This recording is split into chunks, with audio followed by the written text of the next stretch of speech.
Okay guys, here we go. So you should today already have a drawing of what your house looks like. I drew my house.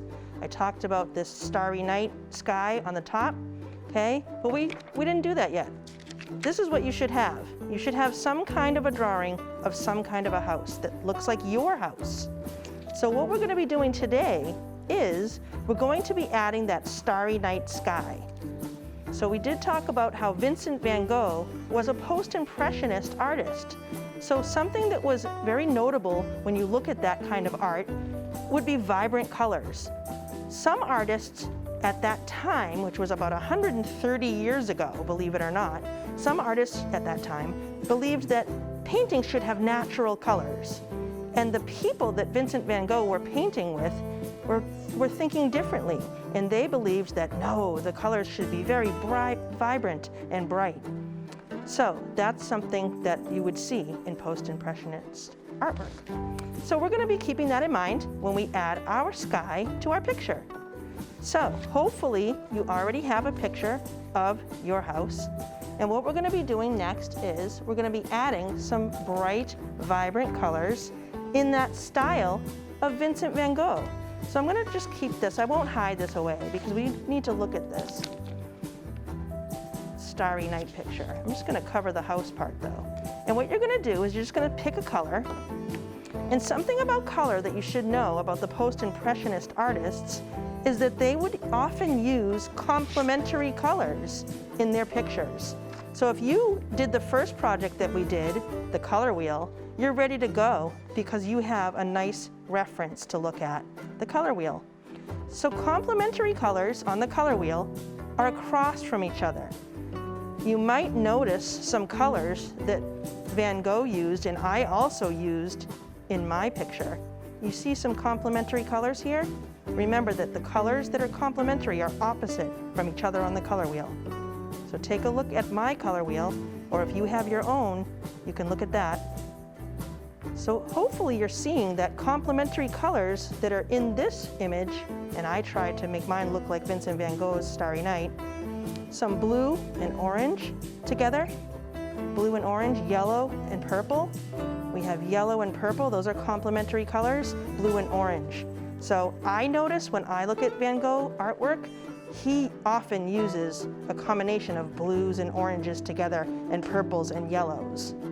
So the next time we're going to be looking at more Vincent Van Gogh paintings, and you'll probably notice that he uses those complementary color combinations. So let's get to it.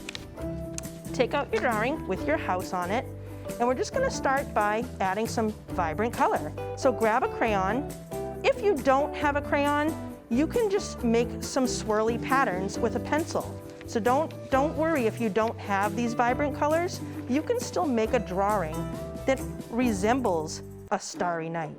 You can make a lot of swirly shapes and circles and all these little broken lines because Vincent Van Gogh was known for that style where you'd see these broken, kind of choppy brush strokes. But you can make those lines with a pencil. Use a pencil if you have to and make your starry night. You just won't have the vibrant colors, but you can make it look like that choppy, broken line, okay? If you do have crayons, that's a good thing.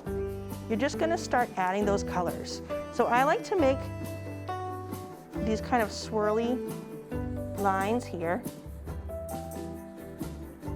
And another thing that post-impressionist artists would often do is they would create the look of movement in their paintings by making special lines and the way they would draw their shapes. So this kind of looks like wind might be blowing through, some movement is happening the way I drew my lines. So we're thinking about creating the appearance of movement and also maybe, you know, adding that, well, definitely adding that vibrant color. So I'm just doing some swirly swirls. Now I'm going to start making it look like that choppy kind of a brush stroke line. So you just take your crayon and instead of making one solid line, you're just chopping it up a little bit, like fragmented. And you're kind of breaking it up a little bit. So that's how I started this one. I know this one looks, it's almost finished, but I started out doing it just like this with these choppy little lines, and then I just kept adding more color. So you guys are going to go ahead and start adding your Starry Night Sky. You can just start in different areas by making a little dot. These are supposed to be stars, and there's a moon. This, I believe, is some kind of a bush or weird tree growing. So, all right, add some vibrant color, or if you're using a pencil, just start adding some lines that kind of show some movement, or that show these swirly shapes and the broken, fragmented brushstroke look. You can still do it with a pencil. And maybe when you do get some crayons later, you can add the vibrant color. I look forward to seeing your artwork.